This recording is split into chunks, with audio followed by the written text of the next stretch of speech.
Greetings, YouTube Nation. Do you remember this locomotive? This is the Athearn Ready to Run SD60 that I replaced the decoder with and that I gave sound to. But if you'll recall, I had trouble with the lights.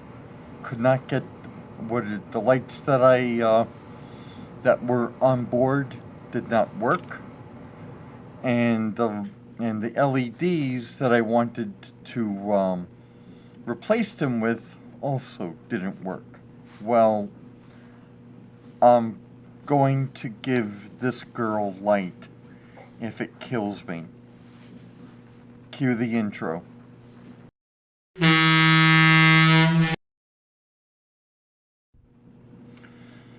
Now, if you'll recall, in that massive haul that I got from East Islip last year, with the excuse me, with the Overland Brass F45 in the Wisconsin livery, and the SD70M by Athearn Genesis in the Susquehanna livery. There were these LEDs, and didn't think much of them other than save them for a rainy day, but there were four of them.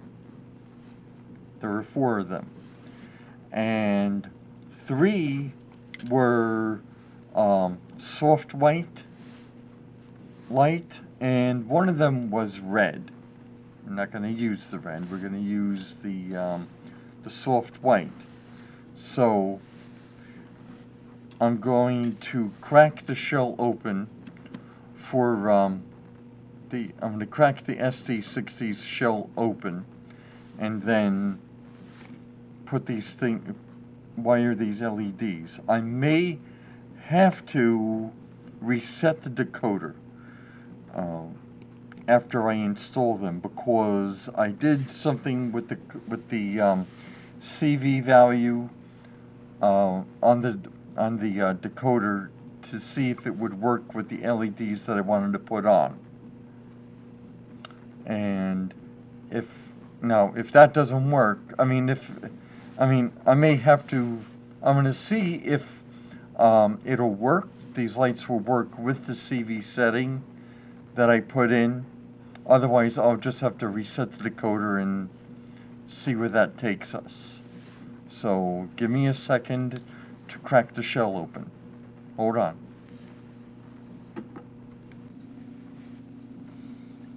Right, so here we are in the belly of the beast. And you'll notice that there are already solder points for where the lights are supposed to go. And those were there from the install. So it's a matter of cutting this light to length, and fitting it right into here. And we have to guesstimate. Oh, sorry.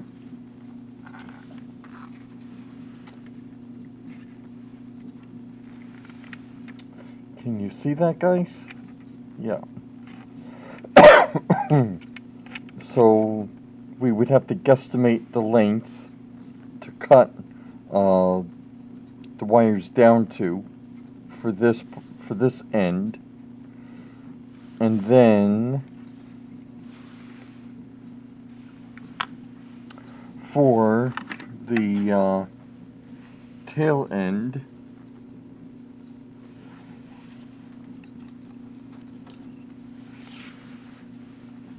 we figured that we would have to cut it down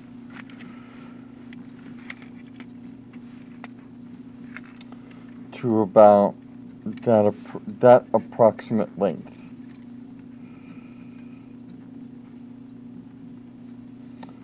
So we got our work cut out for us. And of course, once I solder these in, I'm not going to put the shell on right away. Apply hot glue and then put the shell on. We have to test to see if this is actually going to work. So I'll be right back.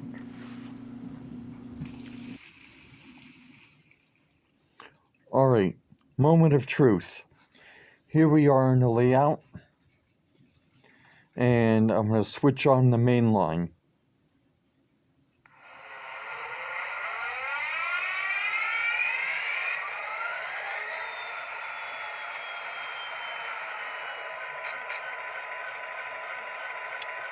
So now,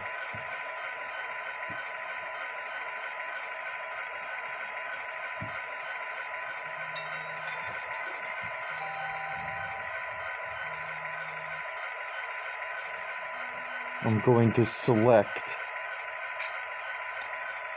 the SD60, which was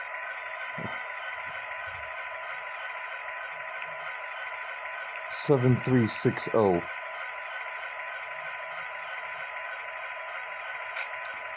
So now, let's see if there's any light.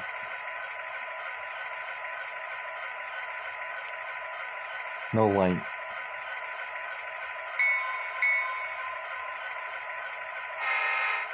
Bell is there, but no light. Okay. Plan B, reset the decoder. Be right back. Alright, so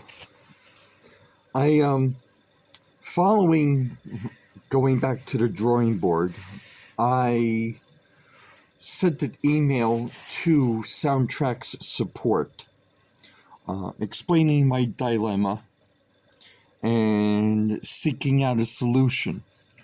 George Bogatuk at Soundtraxx responded to my email the following day. George is the one who records these webinars for Soundtraxx. And he responded to me. I explained to him that I was a full-time DC operator, but he had thought that I was trying to operate this thing on DC, and I called him, and we spoke at great length, and I explained to him that while I am DC, I have DCCEX on two of the main lines. So he explained to me what was going on, why the LEDs were not working. And on the TSU GM1000 is a little hole, which you could either thread through or just make a solder point and then solder a wire to. On that thing is something called 14. Can you see it? Plus 14. It is. I'm gonna try and zoom in without making you guys sick.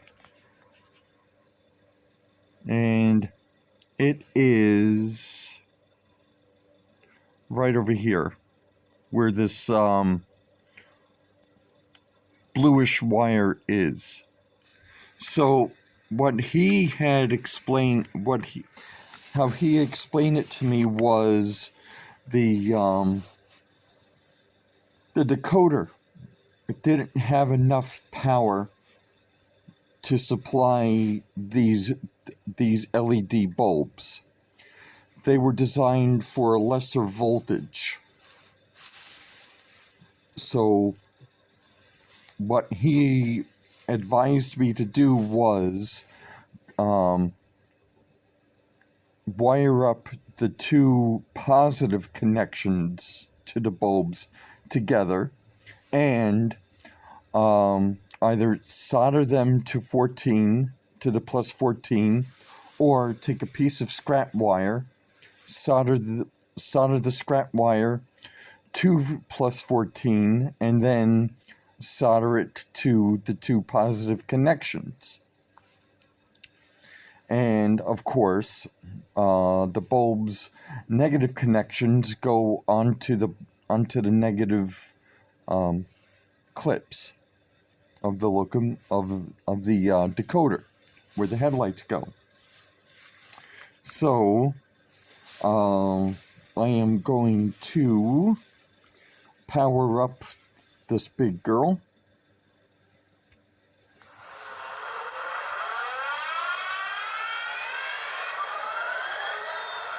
Gotta love that. So now, I have it in the forward direction, and I got a light. If I put it in reverse, the reverse light is on. So I'm a happy camper, and of course,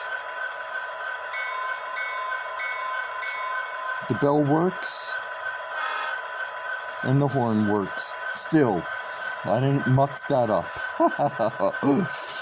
So, what I'm going to go ahead and do next is, I'm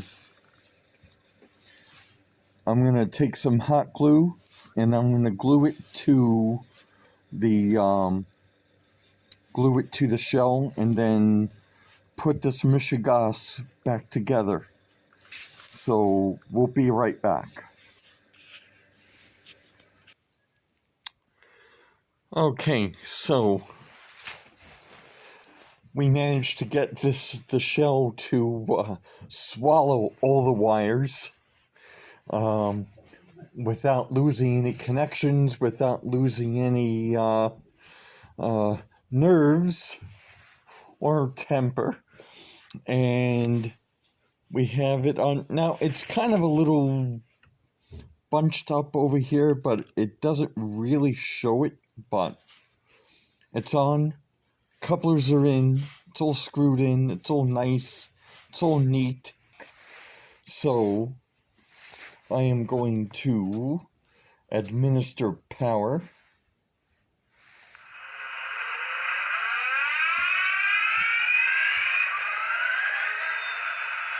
And, you know, I think it's kind of neat that the little bulb on the decoder flashes red when there's power to it.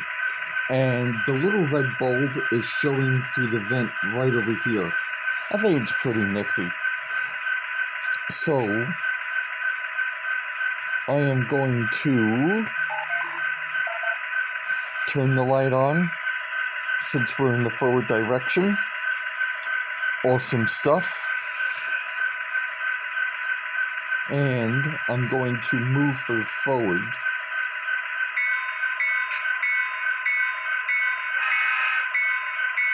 Got a signal that you're moving forward, guys. Speed step 4.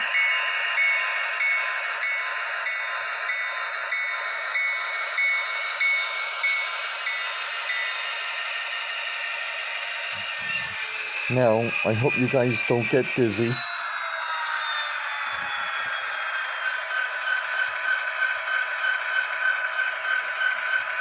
So now, reverse. Awesome stuff. Awesome, awesome stuff.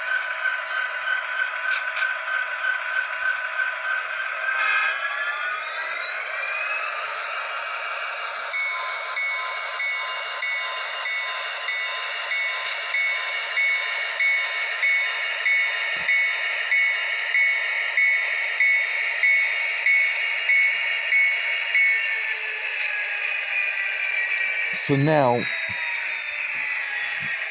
I put it back forward, and I am going to open the throttle up, somewhat unorthodox, so that we can be absolutely sure that none of the wires are binding up.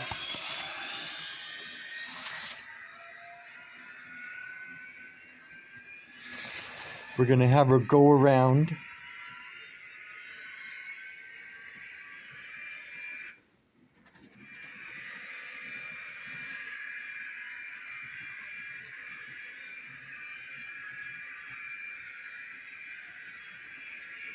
Huh, what's going on here?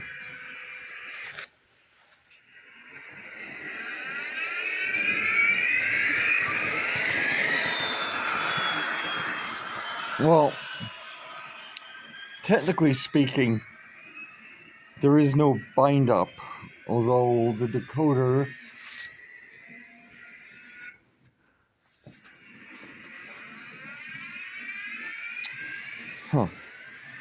it doesn't like that frog. It's going to reset in a second. There we go.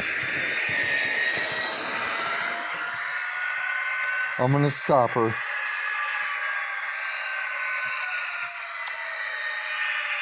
And hold on a moment. I have an odd feeling there is something fluky about this frog. Right over here. It is a tad dirty.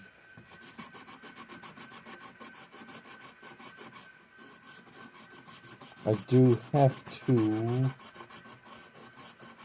clean these tracks one of these millennia.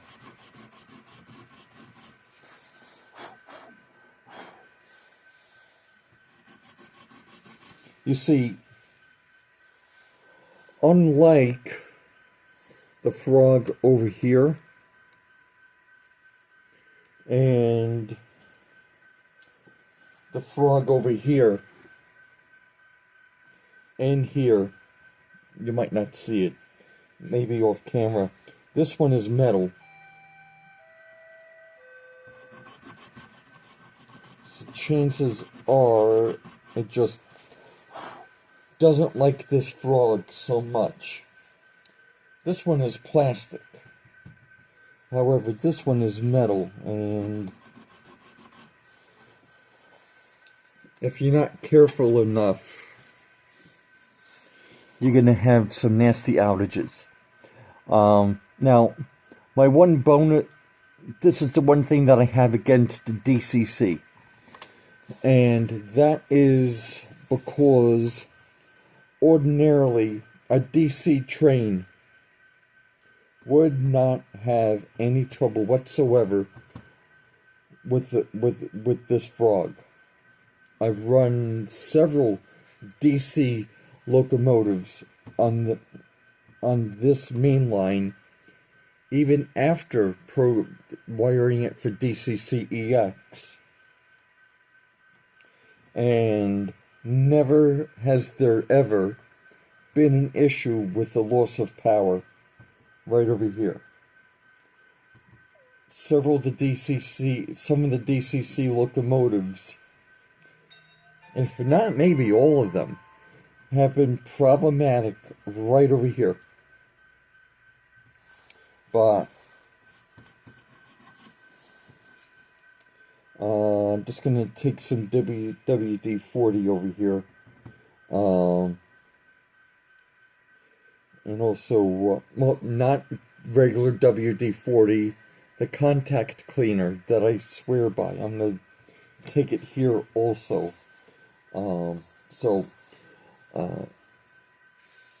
This notwithstanding, I'm going to hook some cars up to her and run a nice little consist. So we'll be right back.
Well, she's pulling pretty good.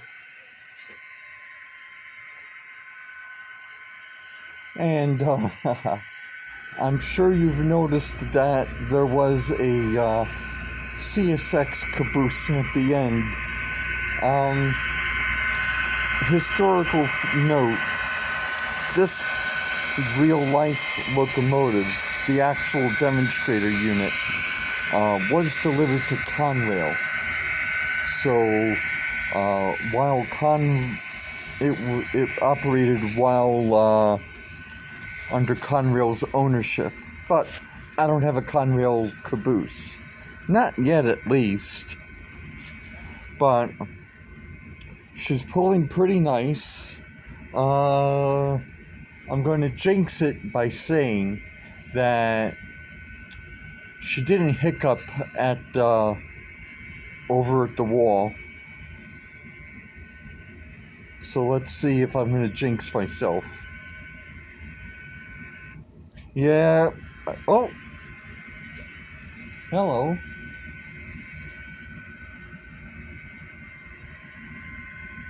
I guess by increasing the speed step a little bit, it kind of sidestepped it. Although I know I could always put in something known as a keep alive. That's which has the unique purpose of sidestepping anything, like dirty tracks, bad frogs, or anything of that sort. But guys, I'm not a DCC guy. I am content.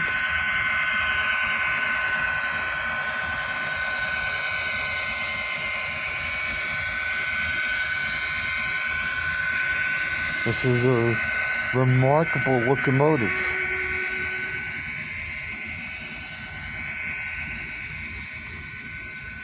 And she pulls like a champ.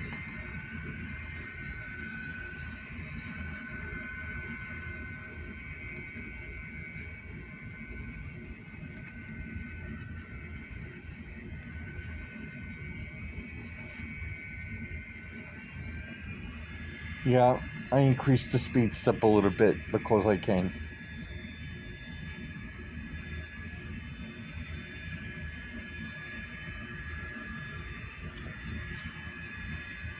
Huh. That's a pretty interesting observation. With an increased speed step, it completely avoided the hiccup in power. Curious. But nevertheless, with that being said, I'd like to thank my subscribers for their continued support. If you are not a subscriber, there is a link in the bottom right-hand corner.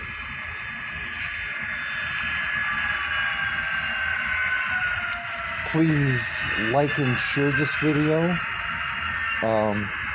Right now, as of this recording, I am at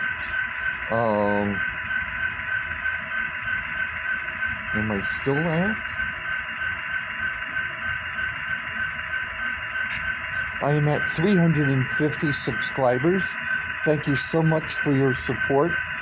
The next step will be to aspire for 375. So thank you so much for stopping by, and I'll see you soon.